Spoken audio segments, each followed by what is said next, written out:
Thanks very much. It's great to be back here at Yale Law School. I'm going to make 5 points by way of introduction, and I can already tell I agree with some of the points that have been raised so far, but strongly disagree with others. My first point is just to make the point. I do think if our topic is drones, I do think that armed unmanned aerial vehicles are a useful tool. And by saying that, I want to emphasize not just the fact that I think in some cases they are useful, but that we need to understand them as a tool. Drones and targeting is not itself a strategy. It's a tool, and like any other tool, it can be used well, or it can be used poorly. It can be used ethically and legally, or it can be used unethically and illegally.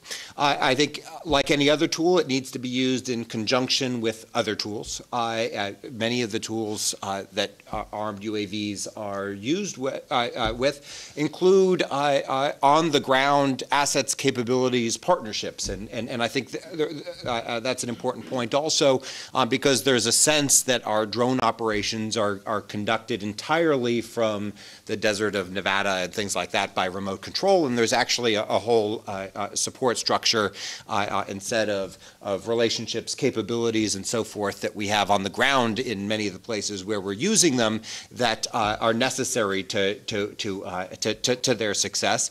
When I say success, what do I mean? I think most of the time success with regard to drones and specifically drones used for targeting is thought of in terms of neutralizing specific threats. There's a high-value suspect, or perhaps less high-value suspect, thought to pose a danger. That person is targeted, killed, and therefore neutralized. We tend to think about the success or effectiveness in terms of neutralizing those particular threats. But I think when effective, the effectiveness goes beyond just neutralizing those individual targets. It goes to disrupting the ongoing planning and operations going on behind the scenes, making it more costly, making it more difficult for terrorist networks to conduct their planning activities.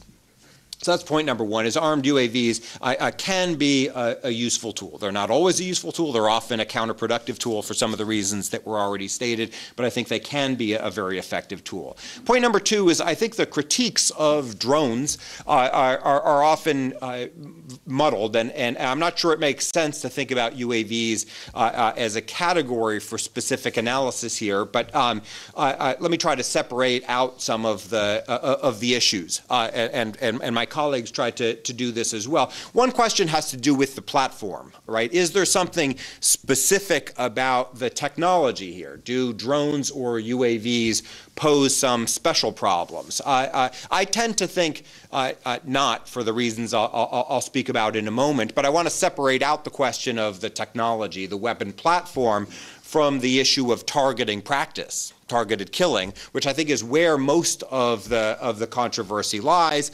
and I want to separate out also that policy of targeted killing, as my colleagues have, also from concerns about secrecy, transparency, oversight. Right? I think there are sort of 3 sets of issues that tend to get conflated here: issues related to the technological platform, issues related to the policy of targeted killing, and then issues related to oversight, including secrecy and transparency.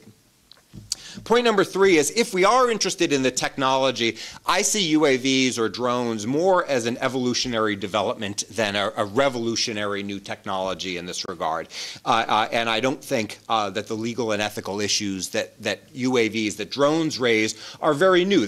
Or I should say, the newness of those challenges is really more a matter of degree than in kind. In 1998, for example, the United States conducted strikes against Al-Qaeda infrastructure and individuals in Sudan, in Afghanistan, using cruise missiles. The cruise missile is an unmanned aerial vehicle. This was 13 years before 9/11. In 1999, President Clinton and NATO allies conducted 78 days of bombing in Yugoslavia. This was conducted at high levels, high altitudes. As far as I know, I don't believe any of those aircraft were shot down. The idea that we can project force from long distances and with very little risk to our own troops is not new. I think one of the things that is new about modern UAV technologies is they're actually much more precise, or can be used more precisely than some of these previous technologies. Point number 4, if the issue is one of targeting policy, I think the United States has made a strategic error in not articulating more clearly and demonstrating more visibly the legal and other normative constraints that do guide our policy and practices here. And I frame this more as a strategic argument, because I actually do think there are principled limits to much of what we've been doing. I say much of because in some aspects of it, I don't have enough information to know exactly what is or is not being done.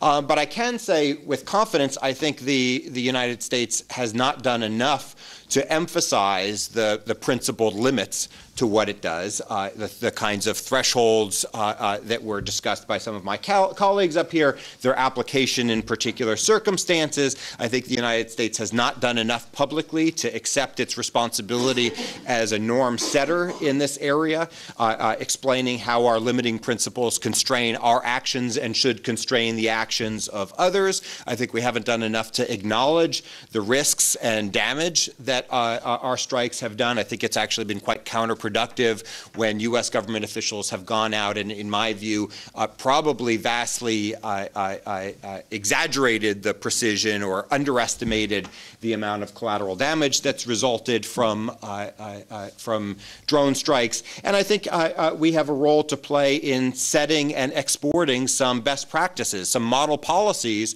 with regards to things like weapon review standards, collateral damage investigations and review. And so I actually do think transparency does play an important role here. I think transparency is important, though not because it's so much legally necessary, but because I think it can serve our strategic ends, and I think can help mitigate some of the strategic damage that that a secret but yet or sort of an openly secret drones and targeted killing policy can cause.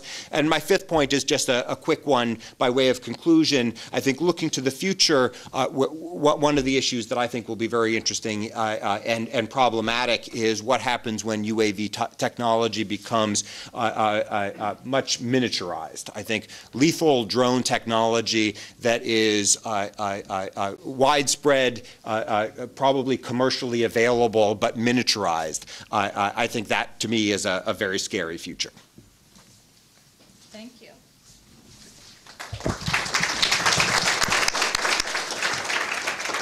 Yeah. I want to make the conversation maybe